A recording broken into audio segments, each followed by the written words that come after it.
আপনার অন্তরে যা আছে, আপনারা যে যে বাধ্য করে তার কথা বইলে দেন না। আপনারা কি করবে বলেন? আপনারা খুন করবে? আপনি প্রায় 80 বছর বাঁচছেন, আর কয় বছরই বা বাঁচবেন?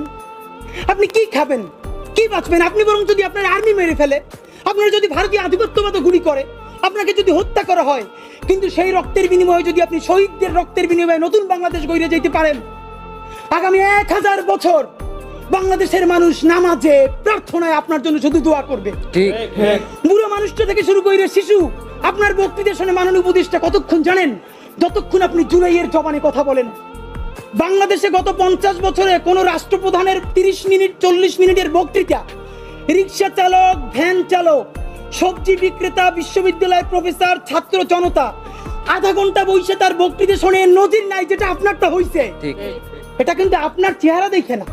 আপনি রাজনৈতিক দল করছিলেন, ফেরও করছেন, কিন্তু এইবার যে আপনার এই বাংলাদেশের পক্ষে হৃদয় নিংড়ে ভালোবাসা, আপনি যখন বক্তৃতা করেন আপনি আর্টিফিশিয়াল কিছু বলেন না, কিন্তু আপনি যখন ঘোষণাপত্র বললেন আপনার চেহারায় আর্টিফিশিয়াল ছাপ।